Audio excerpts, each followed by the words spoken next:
Bardzo pani dziękuję.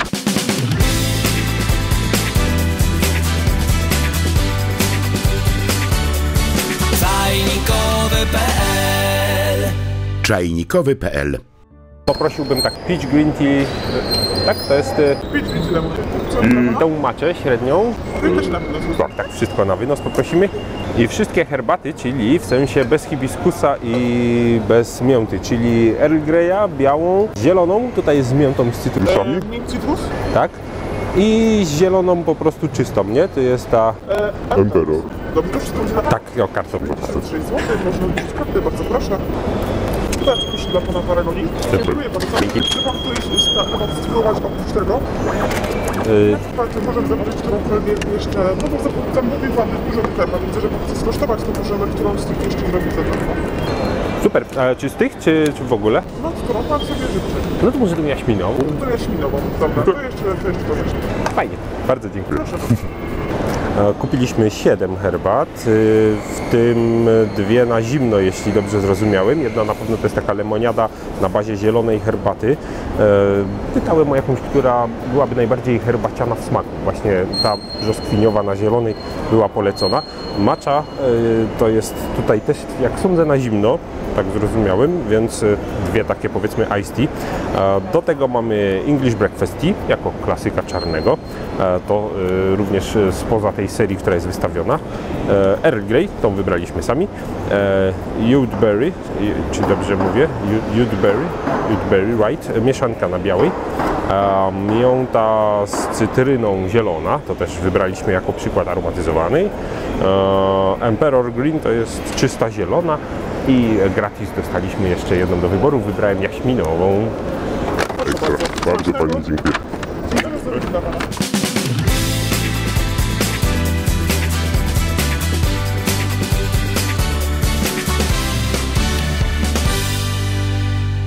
Znaleźliśmy ustronne, ciche miejsce. Będziemy teraz te 2 pełne siatki degustować. Z naszej siateczki wyciągamy po kolei mrożoną brzoskwiniową, ciepłą jednak maczę. Zobaczcie, jak mi tutaj pani ładnie zatkała w lot. Fajne. Pierwszy raz coś takiego widzę. Może jestem mało bywały, ale podoba mi się to. Taka zatyczka, żeby mnie wychlapał. Super. Syrenim logo w tę stronę. Może nie każdy wie, ale logo Starbucksa to syrena. Tylko wcześniej miała 2 ogony, ale później ją kadrowali coraz bardziej na twarz. No i teraz w sumie wygląda, jakby miała tak ręce, ale to są 2 ogony jednej syreny. Taka ciekawostka. Ja się trochę zgrzałem, więc ja bym najpierw kosztował iced tea, zwłaszcza, że jeszcze grzechocze mi tutaj lód. Brzoskwiniowa, zielona iced tea. Oj, bardzo słodka brzoskwiniowa iced tea. Smakuje zupełnie jak butelkowana. Jest pyszniutkie, ale ja wolę inne iced tea. To jest naprawdę bardzo słodkie. Dla mnie za słodkie to wręcz nie gasi pragnienia. Jest zimne, jest brzoskwiniowe, jest słodkie. Czy jest herbaciane? Nie. Brzoskwinia wygrywa. Brzoskwinia z cukrem. Nie wiem, czy bym rozpoznał, gdyby mi ktoś powiedział, że to jest po prostu taki soczek brzoskwiniowy. Czy ja bym stwierdził, że chwila, to jest oszustwo, to jest herbata. Taka klasyczna butelkowa iced tea. No, nie, mi się nie spodobało, nie zamawiałbym, ale tego jestem bardzo ciekaw. A spójrzcie, jest pianka, jest tutaj nawet jakaś taka plama maczowa. Zapowiada się nieźle. No same mleko z kolei tutaj. Plus taki, że spodziewałem się, że to naprawdę będzie co najmniej tak słodkie jak to, a tymczasem to smakuje po prostu jak ciepłe mleko. Przejdźmy do herbat ciepłych teraz. Kolory, cała feria, cała tęcza, całe mnóstwo. To w sumie dziwne, bo większość z nich to są herbaty czyste. Ja tu w ogóle widzę, że te torebki przypominają mi troszeczkę to, co z McDonalda testowaliśmy, pamiętacie? Tam też były takie całe liście. Tutaj też same liście prezentują się nieźle. Ja rozbebeszam. Uwaga, patrzcie. Niezłe liściory. Uważam, że trochę bez sensu je zamykać w tej piramidce, bo one no, otwarły się, ale spójrzcie, no to wygląda jak herbata sypana. To powinno być parzone jak herbata sypana, a nie w takim szczurku. Podejrzewam, że można by ten napar zaparzyć lepiej, gdyby po prostu zastosować właśnie takie zwykłe parzenie, nie ekspresowe. Która to jest? Bo skoro już tam pogrzebałem, to od razu bym ją skosztował. Czy to jest to? Nie, to jest miętowo-cytrusowa. O, tutaj podpisane mamy. Każda osobno to jest ten Emperor, czyli herbata zielona, czysta, która pachnie tradycyjnie, klasycznie. Kiedy wąchacie herbatę zieloną, nie wiem, czy to nie jest przypadkiem w ten sposób, że producenci teraz myślą, że klient myśli, że tak pachnie herbata zielona, bo rzeczywiście ona tak pachnie, przy czym kiedy gdzieś się pojawia herbata zielona, to ona najczęściej jest właśnie taka. Trochę się zamykamy na szersze spektrum w ogóle zielonych herbat, bo próbujemy ją całą sprowadzić do tego aromatu. To jest taki typowy aromat chińskiej zielonej herbaty, coś co każdy ma w głowie. Kiedy myśli o zielonej chińskiej herbacie, to myśli o tym. No i smak jest dokładnie taki sam.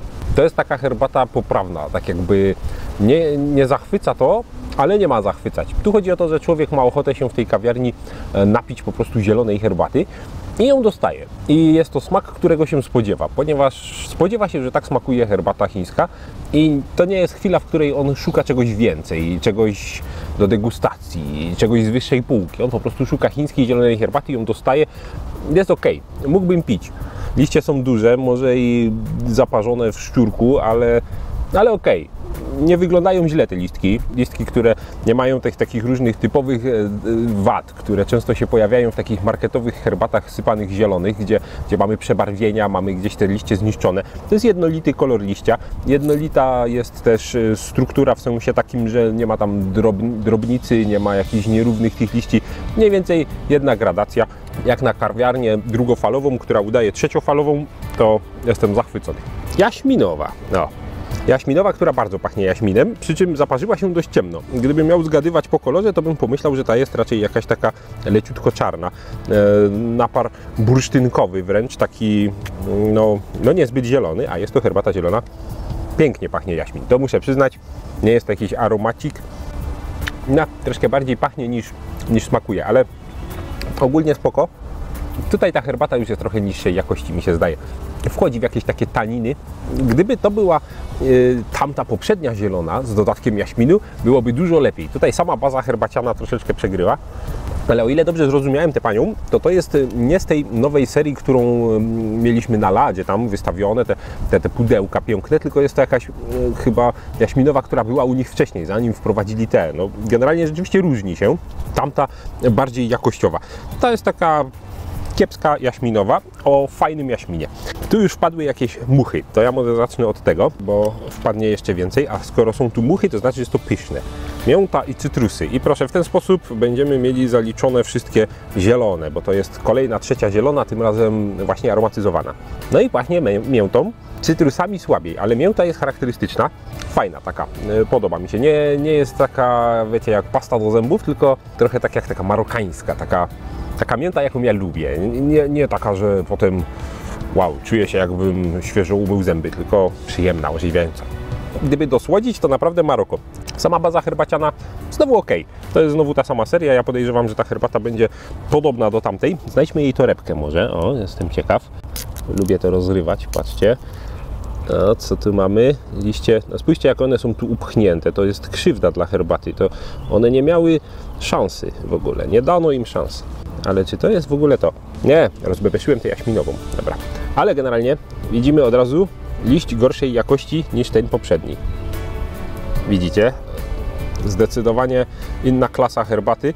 Nowa seria wygrywa. Gdzie jest ta, którą ja piję z tymi cytrusami? To jest chyba to. I tu niestety znowu trochę taka miazga. Znowu takie byle co. Trawa cytrynowa. Że to o to chodzi. To są te cytrusy. To troszeczkę się wprowadziłem w błąd w takim razie. I będzie to z miętą i trawą cytrynową. No jeśli nie oczekujemy cytrusa, tylko trawy cytrynowej, to nagle nabiera to zupełnie innej formy. Teraz jako herbata zielona z trawą cytrynową, to się już to broni. Nie jest to mój typ. Na razie ta zielona czysta wygrywa moim zdaniem. Mamy tutaj taką bardzo czerwoną w kolorze, bardzo intensywną. I to, jak się nie mylę, to jest w ogóle ta biała herbata. To mnie smuci. No ogólnie pachnie owockowo, jak kompocik. Więc jest to taka jakaś przemyślana może mieszanka. Kwaśne, na hibiskusie. w kategorii herbaty to mnie to rozczarowuje. Jeżeli lubicie takie ekspresówki, które bazują na hibiskusie, gdzieś tam na jakiejś niewielkiej ilości owoców, jeśli lubicie taką kwaśną nutę, intensywnie czerwoną, może to być orzeźwiające w sumie, gdyby to zrobić na zimno, no to będziecie zadowoleni. Ja jestem do tego trochę sceptycznie nastawiony i powiem Wam tak, zrobić coś takiego dobrze jest trudno, bo ogólnie z herbatą jest w miarę łatwo, bo jeśli bierzemy jakąś fajną herbatę i możemy zmieszać ją z czymś, to coś to fajnie wyjdzie, ale to, żeby się obroniła taka właśnie hibiskusowa mieszanka, na której często oszczędzamy jeszcze produkując ją, nie jest łatwo. No jest to poprawne znowu, ale nie, no to mnie nie zachwyca. To jest biała herbata jakoby z dodatkiem brzoskwinki. No, efekt jest taki, że jest tu hibiskus. Nie ma śladu tej białej herbaty. Ja piję i nie widzę, nie czuję. No moim zdaniem jest to strzał w kolano, bo wiele osób może nawet nie tyle lubi smak białej herbaty, no bo siłą rzeczy jest to aromatyzowane, co dla jej dobroczynnych właściwości biała herbata jest teraz modna. Różne osoby dbające o swoje zdrowie wybierają ją. No i tutaj będą rozczarowani, bo po pierwsze często znają już smak białej herbaty, ale spodziewają się nut delikatnych, łagodnych. Można zrobić fajną brzoskwiniową białą herbatę, tylko po co jest tu ten kwaśny hibiskus? To jest taka smutna mieszanka, taka mieszanka, która przypomina sklepową mieszankę owocową, właśnie na hibiskusie z jakąś niewielką ilością owoców, gdzieś tam podkolorowane, żeby się broniło. Nie wiem, czy tu jest kolorowane, ale nie wiem też, czy tu jest ta biała herbata. No, kupiliśmy to jako białą herbatę. Moim zdaniem smutne. Trzeba to rozpatrywać jako owocowy napar, który jest trudno wbrew pozorom zrobić dobrze, bo robimy to na herbacie, no to powiedzmy głównie bazujemy na jakości tej herbaty, a tutaj musimy jakoś ten hibiskus, którego najczęściej używamy hojną ręką, żeby napar był intensywny. Hibiskus nie jest drogi też. Musimy jakoś skomponować fajną taką mieszankę. Jako biała herbata to nie istnieje, a jako owocówka jest słabe. Zostały nam jeszcze dwie czarne, Earl Grey i English Breakfast Tea. Czy ja po kolorze je rozpoznam? Tak w ciemno? Ta jest ciemniejsza, więc to będzie English. Nie, Earl Grey, pudło. Pachnie miło. Często przy Earl Greyach można spotkać taką, no wiecie, bergamotkę, która w dodatku nie pochodzi z Bergamo, ale nawet nie pochodzi z Włoch, tylko jak się dowiedziałem, często jest to bergamota indyjska. No tam się jej uprawia pewnie jakieś przemysłowe ilości i gorsze Earl Greye są aromatyzowane bergamotką z Indii. Przy czym bardzo trudno wysępić od producenta te informacje, w ogóle czy to jest aby bergamotka włoska. No wiecie, wychodzimy na jakichś buców. Oczywiście nie rozpoznam, jaka to jest bergamotka, zmierzam do tego, że pachnie to tak subtelnie, przyjemnie. Nie jest na siłę bergamotowane. Te Earl Greye często w jakiś cytrus wpadają, wręcz mamy wrażenie, że to jest z cytryną. No tu tego nie czuję. W smaku czarna herbata, która mogłaby być jednak bardziej bergamotkowa. Ona jest słabo bergamotkowa, ale nie jest też tak perfidnie cytrusowa, jak niektóre takie kiepskie Earl Greye. Zwróćcie na to uwagę. Kiedy kupujecie Earl Greya, macie często wrażenie, że to nie jest herbata z bergamotą, tylko z cytryną po prostu. Tu tego nie ma. Polecam, aczkolwiek też nie jest to najlepszy Earl Grey, jakiego piłem, ale nie najgorszy. Mógłbym zamówić. No i English Breakfast Tea, mieszanka śniadaniowa angielska, wyraźna, po to, żeby dodać mleka, dodać cukru. Brytyjczycy lubią, prawda, potrzebują herbaty, która jest esencjonalna, która daje napar trudny do stłamszenia. No i zapach jest miły. Smak nie jest zaskakujący. Nie, słuchajcie, jeżeli naprawdę by zrobić z tego śniadanie, czyli po prostu posłodzić, jest ok. To jest taka fajna czarna herbata po prostu. Tak jak pozostałe. Nie jest to coś, co mogłoby zachwycić, coś, co się wybija ponad przeciętną. One się trzymają jakby w tej swojej konwencji. Nie jestem jakoś szalenie rozczarowany. Czarne się bronią. Tutaj wychodzi ok. Jeśli miałbym to jakoś wszystko podsumować, czarne herbaty ok. Klasyczne w swojej jakby grupie, są dobre. Earl Grey mógłby być bardziej bergamotowy, ale mógłby być bardziej też cytrusowy, więc jest ok. Jakby taka środkowa półeczka, jeśli chodzi o takie przemysłowe Earl Greye gdzieś z kawiarni. Ten breakfast ma potencjał czarnej herbaty po prostu. Odpada moim zdaniem biała, która nie jest biała, i zielona aromatyzowana, która no po prostu mi nie podeszła. Jaśminowa jest słabo jaśminowa w smaku, mocno jaśminowa i przyjemna w zapachu. Baza herbaciana kiepska. Zachwycony jestem tym Emperorem, który ma piękne, duże liście, które mimo tego, że zamknięte w piramidzie, jakoś tam nawet puściły fajny napar. Jest to przyjemne, jest to taki typowy, klasyczny chiński smak, ale uważam, że jest najlepsza z tych wszystkich. Iced Tea mnie rozczarowuje, dlatego że nie lubię takiej Iced Tea. Słodka i brzoskwiniowa i jak z butelki. Jeśli lubicie Iced Tea z butelki, będziecie zachwyceni. No i to, niestety jest mi smutno, bo no jest to zielone, jest to niby tomaczowe, ale jest to przede wszystkim mleko. Głównie samo mleko czuję. Wiadomo, pod ciacho, jeśli idę ze znajomymi i oni zamawiają kawę, jakieś ciacho i ja chcę coś sobie wypić, to ja bardzo lubię mleko ogólnie, więc zamawiałbym pod ciacho, ale jeżeli chciałbym matchy, jeżeli chciałbym się nią pobudzić i jeżeli lubię jej smak, to byłbym rozczarowany.